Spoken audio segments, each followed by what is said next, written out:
Hi everyone, welcome to the Whiteleyverse with me, Connor Whiteley, for another daily short story.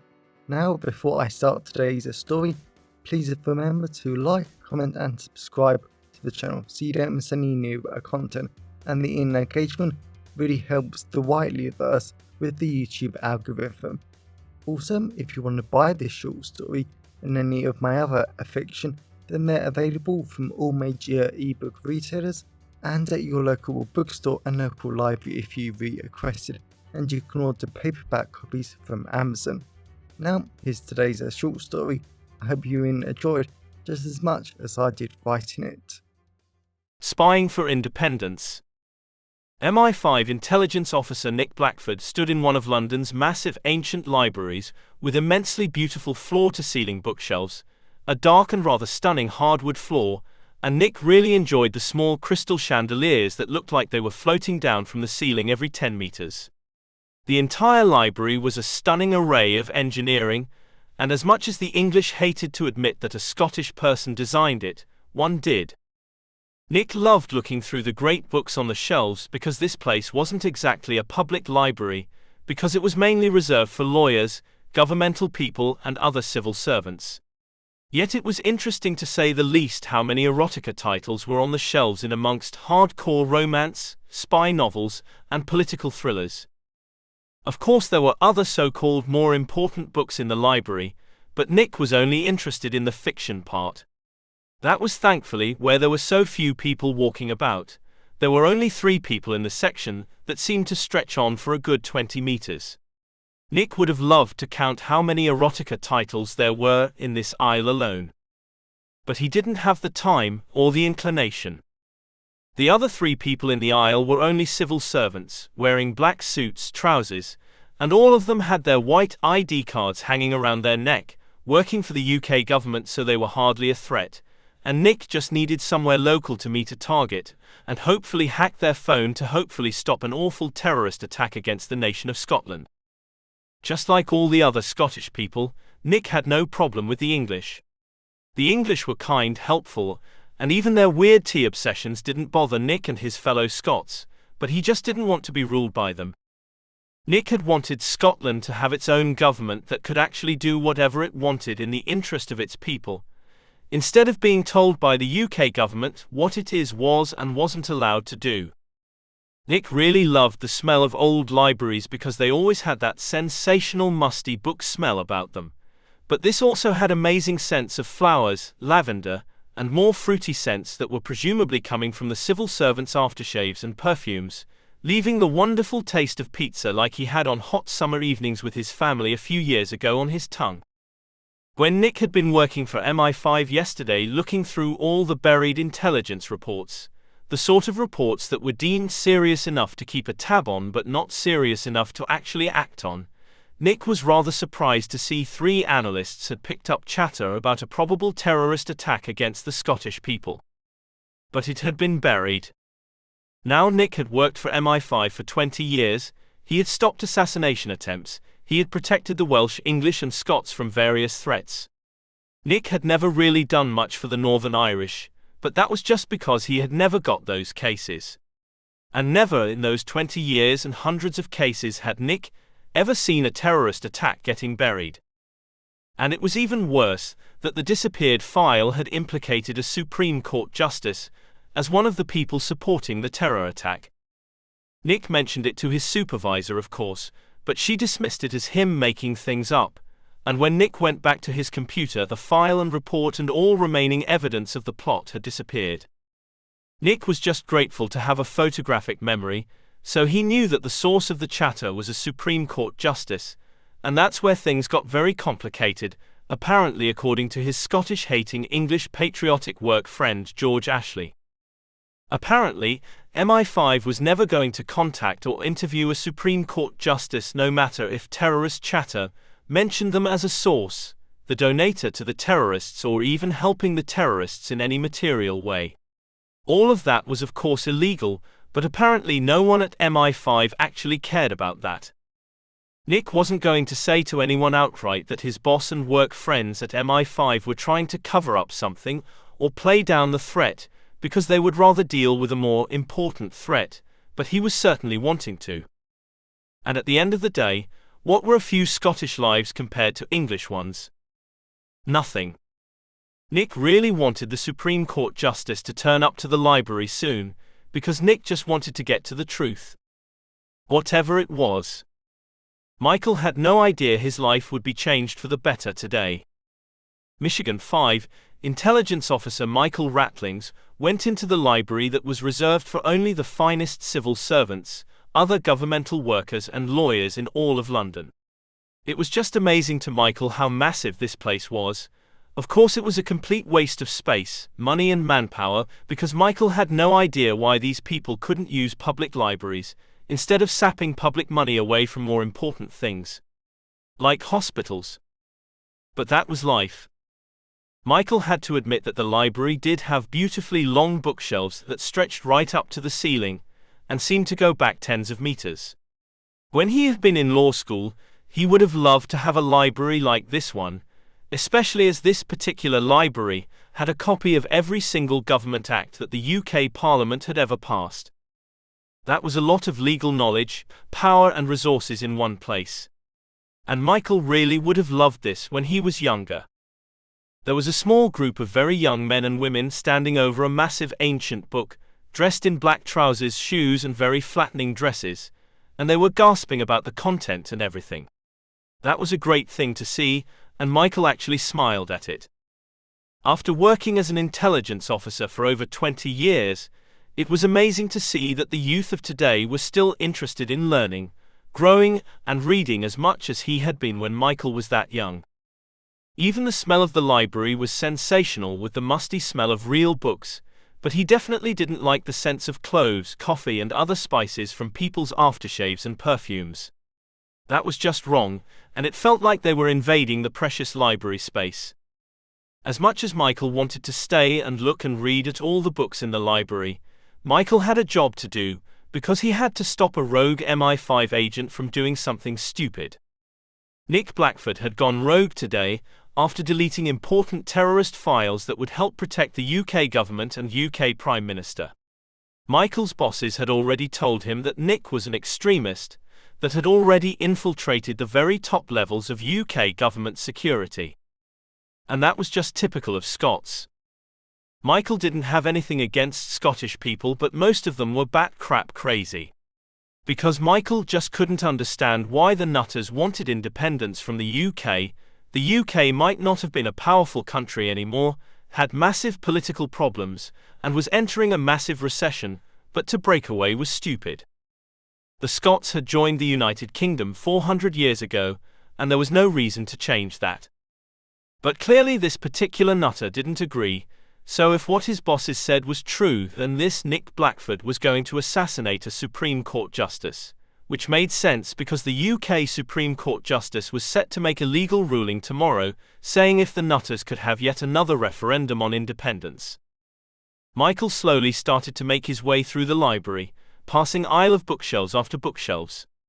There were so many people inside the library with their different business clothes, that it was impossible to see who was who. But Nick Blackford was hunting down a Supreme Court Justice, so that was who Michael had to find. He couldn't let the terrorist kill an innocent person, and it was a terribly kept secret that all justices loved erotica. So Michael went over to the erotica section and, oh, Michael realized he was in a lot of trouble. Michael's heart pounded faster. Michael tripped over a little. Michael's throat was as dry as a desert. All of this morning, Michael had studied every single little piece of information about Nick Blackford, and Michael had looked at his picture plenty of times, but to actually see Nick Blackford in the flesh, that was unreal. Nick Blackford was just standing there reading a book in a long sexy black overcoat that made him look so stunningly beautiful. He was wearing a very well-fitting black suit underneath it that made Michael know that he was extremely fit and not packing a gun. But he was certainly packing a lot of other goodness. Michael bit his lip, because it was just a shame that the terrorists were always the hot ones. And this terrorist needed to be dealt with, just like all the others. Michael carefully took out his pistol, went over to Nick and forced the pistol into his side. And this just felt so wrong. "Don't move," a man said. Now, Nick had been tortured by Russians in London, the Chinese in Wales, and even some extreme versions of the Irish Republic Army in Birmingham, but never ever had he been held at gunpoint in the middle of a semi-private library in the heart of London with 3 civil servants just next to him. It was clear as day that this man was MI5, so Nick was a lot more interested in what lies this man had been told about him, and what he was up to. Nick knew he shouldn't have taken a day off work to go hunting on this project, but he was never going to let hurt innocent people, regardless of their nationality, to be hurt. Even if the English wanted that to protect their own. "Don't move," the man said again as Nick put his book down back on the shelf behind him. Nick really looked at the man and he was hot, that was a definite truth. Nick really liked the man's strong sexy jawline, smooth radiant skin, and the man was tall, seriously tall. Nick had had a lot of boyfriends in the past, some Scottish, some French and some English. But they had never been this tall before. The man had to be at least 7 foot tall, and he was seriously hot because of it. And judging by the man's accent, he was certainly from around London. And whilst Nick had lost his accent and Scottish dialect because it was the only way to make the English and MI5 take you seriously, Nick just knew that he had to be extremely careful. "What lies did they tell about me?" Nick asked. The hot man grinned a little, a very cute one at that. "They didn't lie. It is you that have lied, you Scottish terrorist. You are a threat to the UK, and I will not let you kill the justice." It was amazing how much of an open book this MI5 hot man was. Clearly he didn't like the Scottish, that much was clear from his voice. Clearly he thought Nick was a terrorist, and that the justice was an innocent person, which made sense because of the rigged ruling tomorrow, but Nick couldn't understand why his bosses at MI5 would lie. "Listen mate," Nick said, "I am not a terrorist. Yesterday I found a buried terrorist attack report saying that Scottish people would be bombed. I told my supervisor and she dismissed it. I go back to my office and the report is missing." The hot man laughed, and as annoying as the laughter was, there was just something rather magical about it. And Nick really wanted to listen to it again. "Liar. MI5 doesn't bury terrorist attack reports, and I've already searched the databases and your computer for this so-called report. It isn't there." Nick hated the feeling of the gun pressing harder against him. "You are a liar and a terrorist. Come with me or I will have to deal with you in front of these people," the hot man said. Nick looked around, and the 3 civil servants were all together now flicking through some new erotica title. They didn't even seem to be interested in what was going on here. Nick had to protect them. If this hot man fired and he missed and those people could get hurt. "How about I prove it to you?" Nick asked. "You said you've gone through my computers, right?" The hot man sneered and nodded. "Then did you find a computer file by the case number of number 20,221,109 AB? Nick loved it how the hot man didn't look sure or anything. "And you also would have searched and gone through all my previous cases to get a sense of the man I am?" The hot man nodded. "You are still a Scottish terrorist." All Nick wanted in that moment was to really shout at this sexy man that he wasn't a terrorist, but he also really wanted to look at this hottie's beautiful ocean blue eyes. It was a silly thing to want, but if Nick was about to be arrested for a crime he didn't commit, then he at least wanted to remember this hottie. "Look me in the eye and answer me this, with all my experience, decades of service and all the English people I have protected. Do you seriously think I'm a terrorist?" When Nick noticed the 3 civil servants looking at him now, Nick just knew that if he didn't convince this hot man that he was innocent sooner or later, then he was done for. And so many innocent people would die in that terrorist attack. Michael had to flat out give it to this Nick Blackford. Not only was he extremely hot and sexy, but he was also very, very good at making good points. And he actually didn't dare look into his beautiful, whiskey-colored eyes. And Nick sadly had a great point. Michael had spent hours reading, rereading and really trying to understand how Nick's mind worked, and besides from him being a Scottish nationalist, he didn't seem like a bad person. In his spare time, Nick liked to donate his time to children's hospitals where he would read stories to the sick children. He would also do charity fun runs, and he would spend a lot of time posting on social media things in favor of Scottish independence. Normally Michael hated any man that wasn't local because it just made relationships really hard, and Michael wasn't into gay hookup culture, but Nick was beautiful, and Michael's stomach filled with butterflies. There was something more to this beautiful man than met the eye. And now Michael was really thinking about it. Some of the things made sense. Like it was unfair the Scots were forced into Brexit against their will. They didn't have a right to do whatever they wanted, even if the UK government was doing something stupid, and they were always a slave to England. But Michael wasn't going to let this hot, sexy man interfere with his mission. He had a job to do. "I won't allow you to influence me," Michael said, focusing on Nick's chest. That was actually a mistake, because his black suit made his chest seem very seductive and muscular. Nick laughed. "Why am I influencing you? I just don't want to get arrested over some lies from MI5. And you haven't answered my question?" Damn it. Michael really wasn't sure about Nick. He was hot and beautiful and his service record was amazing, but his bosses didn't lie to him. "Excuse gents," an elderly man said, and out of instinct Michael hid the gun by his side, but the elderly man wearing the long red cloak of the Supreme Court justices kept looking at him. Michael let instinct take over and he kissed Nick. Michael moaned a damn slight louder than he meant to as he was shocked at how large, soft and delicious Nick's lips were. Out of the corner of his eye, Michael watched the justice smile to himself, and he went over to the erotica bookshelf. Michael broke the kiss and just looked at Nick.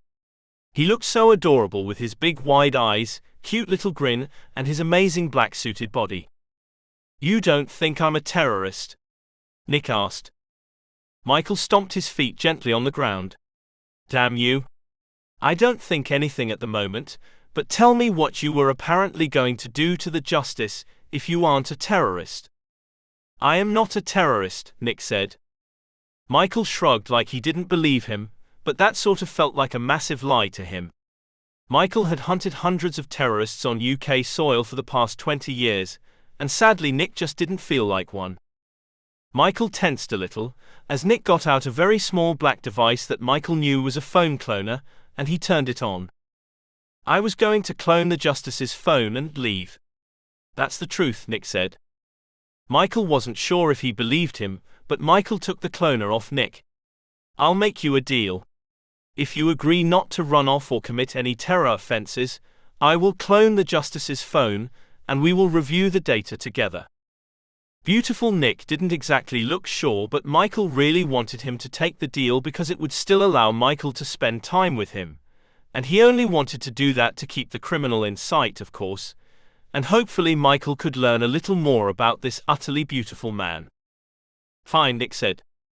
It took every little gram of willpower that Michael had not to jump up and down in the air. But he didn't want to look stupid, and he also didn't want the justice to be scared away. Michael went off. He had a phone to clone, and a beautiful man to get to know a little better.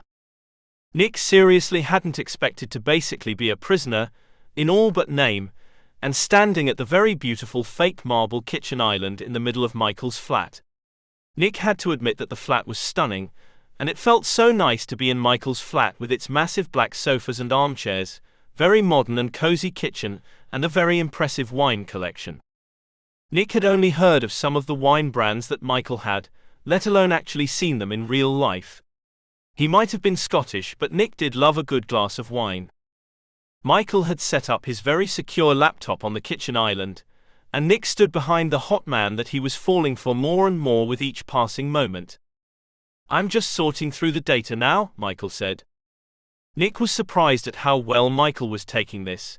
Nick was fairly sure he would be dead or in handcuffs by now because Michael seemed to be the sort of intelligence officer that followed orders without thinking about them. Nick had no problem with those sort of officers, but sometimes orders and intelligence needed to be questioned because it was the right thing to do, and it needed to be.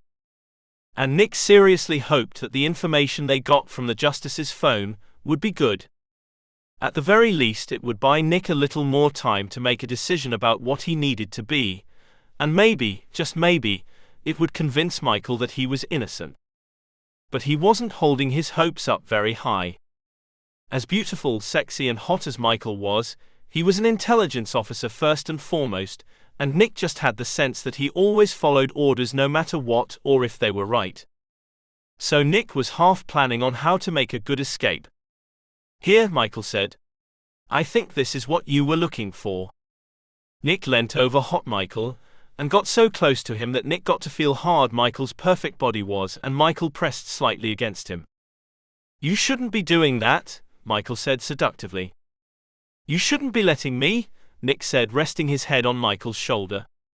Then Nick realized that Michael was showing him the recent call logs and bank transfers from the Justice's banking app to a number of international accounts. Of course, there was nothing strange about that at all, but considering all the transactions were to countries and accounts that were hostile to the UK, that seemed just a tad weird. "Running the accounts now," Michael said as his laptop screen changed to show a map of the world with dots flying all over the screen. Nick was impressed that Michael's first thought had been to track the endpoint of the money, and not the account name itself. That was a great idea that Nick wouldn't have thought of alone. It was times like that Nick really loved working with other officers. "Why go out on your own?" Michael asked. Nick was expecting to get a lecture on protocol, rules, and all the other stuff that he really didn't care about when innocent lives were at stake. But there was just something in Michael's stunning eyes that made him realize Michael was asking about his reasons. Michael actually seemed to care about what Nick wanted, and that was rare in Nick's life. "Because I joined MI5 20 years ago to help protect innocent people. At the time, I didn't care about protecting the Union, Scotland, or any single country or government. I only cared about protecting the innocent." Michael slowly nodded. "And now?" Nick laughed because to him the answer was clear as day. "And now all I want in the entire world is for every single innocent person to be safe at night." Michael's mouth dropped. "None of us in Scotland give two craps about nationality. I don't care if a person is Afghan, French, Albanian, or any of the other nationalities around the world that the English propaganda tries to make out are evil." Michael actually seemed lost for words.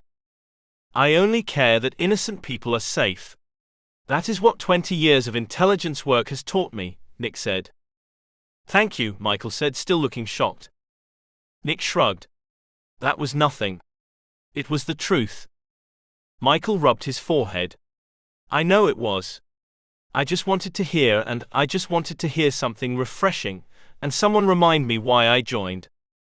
Nick nodded, because it was great to see that Michael was the great and wonderful man that he had pegged him for. Michael's laptop beeped.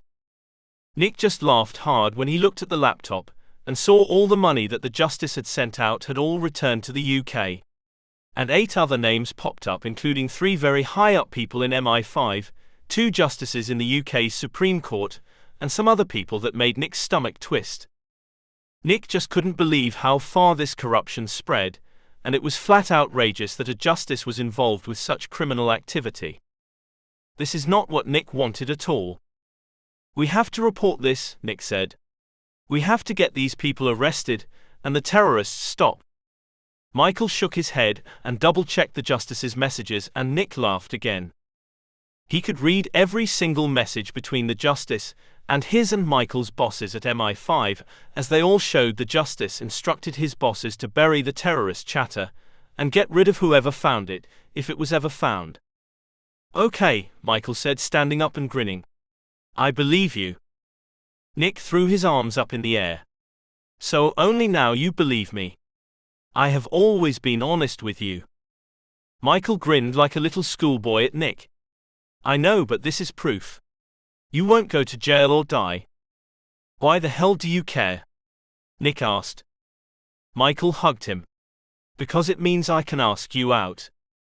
Nick just broke the hug and just looked at Michael.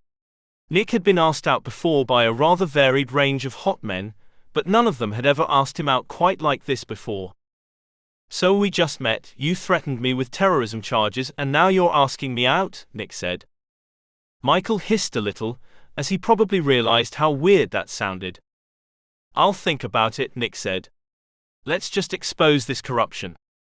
Nick went to grab the laptop when Michael put his hands in Nick's.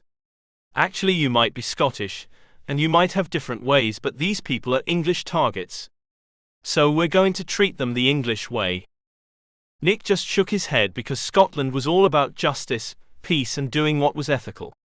And if his time in England had taught him anything, it was that those rules didn't apply to the rich and powerful. And all the 8 people identified were very rich and extremely powerful. Michael was extremely glad when hot, beautiful Nick had agreed to his idea about confronting their former boss. And after they had both showered, sadly not together, Michael was seriously amazed at how sexy Nick looked in a crisp white shirt, black jeans, and black shoes. It was definitely taking every single gram of willpower Michael had not to ask Nick to have sex with him right there and then. "What do I owe this pleasure?" a woman asked, wearing a very tight and ill-fitting black business dress and thick black glasses. Michael, with sexy Nick behind him, went into a very small but posh office with great brown walls, a glass cabinet filled with whiskey to the left and a very dusty bookshelf to the right. "I see you got me the terrorist," she said. Michael just smiled as he took out his laptop and placed it in front of his boss. "Now what is this?" she asked. "This," Nick said, failing to hide the anger in his voice, but that only made him cuter, "is proof that you were paid a lot of money by a Supreme Court justice." Michael's boss nodded like this was nothing new. "And these," Michael said, "are the messages between you and the same justice to bury a terrorist report and frame whoever found it." Michael loved seeing the flash of concern dance across his boss's face. "This is very interesting, but," she said. "But nothing," Michael said.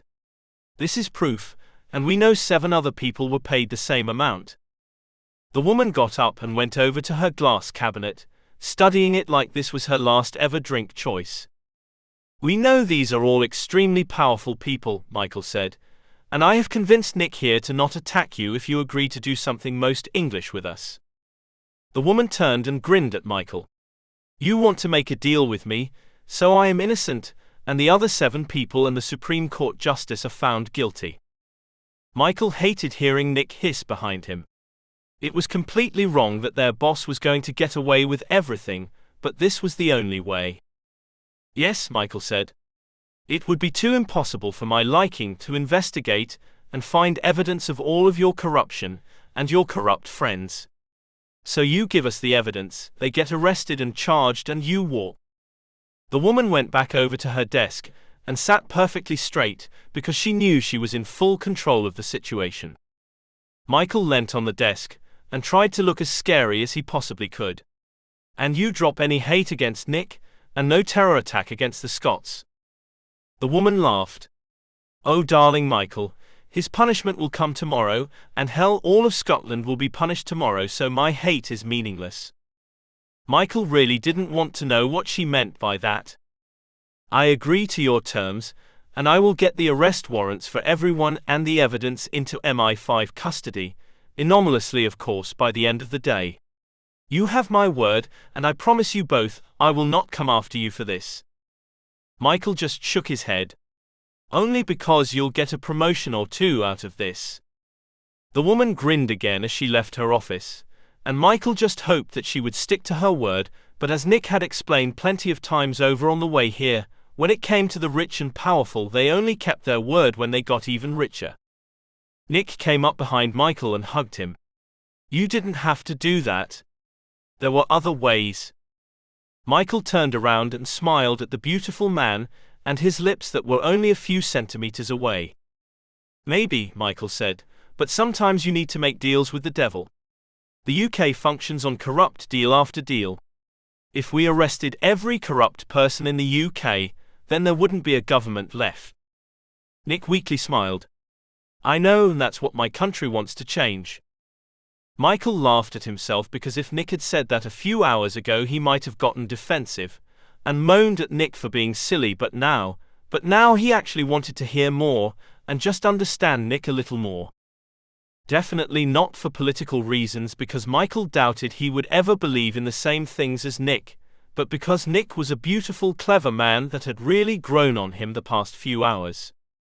And after 20 years of intelligence work, Michael would have liked to believe he was great at knowing what people were like, the sort of person they were, and if he could trust them with his life. Michael wouldn't trust a single person at MI5, but he would trust Nick, the beautiful, hot, clever man that he was seriously falling for. And a very beautiful man that Michael didn't want to say goodbye to just yet. "Let me buy you a drink," Michael said. Nick never ever would have imagined last night being quite as magical, perfect and spellbinding as it had been when Michael had taken him out for the most wonderful dinner he had ever had. They went for French food at a local posh restaurant, where they had laughed, joked and had amazing fun. Then they had gone to some dance clubs and kissed a little, and really had some fun last night. Nick stood in front of a large glass window in Michael's bedroom, with hot sexy Michael still in bed, empty behind him. Nick had to admit that Michael had a sensational flat, and a very nice bedroom with black silk bedsheets, very supportive pillows and a built-in wardrobe. The morning air was crisp, cold and cozy. Nick was really looking forward to when Michael woke up, because Nick wouldn't mind a round two after last night, and it would just be great to chat more. In his past relationships, Nick had never really been one for talking, because he had never been able to talk about work, his missions and his kills before, but this time was different. All last night and when they'd been feeling together, Nick had had the strangest feeling in the world, and Nick was only realizing now what it was. It was the feeling that being with Michael was very natural to him. When they were at dinner, the dance club and even in bed, there had never been an awkward silence, a moment of boredom, and everything just went so smoothly. Nick had never had that with a man before. There had always been strange moments that killed the mood because conversations stopped or something. With Michael, that never happened. Nick looked at Michael as he started stirring. They both blew each other a kiss, and then Michael checked his phone a little. Nick was hoping he would confirm that their boss did do as she said she would, because Nick had only checked the Supreme Court's ruling on the independence case, which of course they rejected. The precious Union wasn't going to let Scotland go without a fight. But Scotland would be free one day, that was a promise. "She did it," Michael said as he got up in only his pink boxes that somehow managed to make him look even hotter. Nick kissed him and Michael just looked into his eyes with an expression that wasn't quite sad or happy. It was something in between. "What?" Nick asked. Michael kissed Nick again. "I don't know. I like you. I like you a lot, but is this going to work? We don't agree with politics, we don't agree on backroom deals, and we don't agree on..." Nick just kissed him. "I believe in this. I have never felt as good with a man as I have with you. I want to see exactly where this relationship goes, because I know it will go far." Both men smiled like teenage boys at each other, and Nick kissed Michael again and again. Then Nick pushed Michael away gently, when he started getting a little too excited. "But if you really doubt any of this relationship, then I'll know. We both have to go to work today and tackle a new case," Nick said. Michael nodded. "So I'm going to take a shower, and if you want this relationship then join me. If you don't, go to work and I'll know what I mean to you," Nick said. As soon as Nick said the words, he wanted to take it all back, because he didn't want to give Michael an excuse not to come with him. He needed a relationship with Michael more than anything else in the world. Nick would have happily given up being an intelligence officer if it meant spending another day with Michael. That was exactly how much he cared about Michael. "Okay," Michael said weakly, smiling. Nick went off to the shower and closed the shower door, stripped down and started having a shower. He really wanted Michael to join him, and he seriously wanted their relationship to last forever, but he knew there was a minor chance that it wouldn't happen. Moments later, the shower door opened, and Nick felt two very strong manly arms wrap around him, and beautiful lips started kissing his back. And Nick immediately knew that their relationship was going to be fine, would probably last forever, and Michael was just as into Nick as he was into him. Nick and Michael were late to work after a quick round two. And that was perfectly fine with both of them, because they would both always love, protect and treasure each other for the rest of their lives. Welcome back everyone, it's me again, Connor Whiteley. So I really hope that you enjoyed today's story, because I flat out love writing, creating stories and sharing them with you. If you really enjoyed today's story, then please remember to like, comment and subscribe to the channel so you don't miss any new content, and the engagement really helps the Whiteleyverse with the YouTube algorithms. And if you want to buy this short story or any of my other fiction, then they're available from all major ebook retailers, and you can get them from your local library if you requested, and you can order the paperback copies from Amazon, your local bookstore or local library if you request it. Lastly, if you want to support the channel on a one-off basis, then you can now buy me a coffee at buymeacoffee.com/Connor Whiteley. Also, if you know anyone who would enjoy today's story, then please share it with them. I'm always really grateful when you wonderful people help spread the word about the channel. So, thanks for watching the Whiteleyverse, and I'll see you again soon. Have a great day, everyone.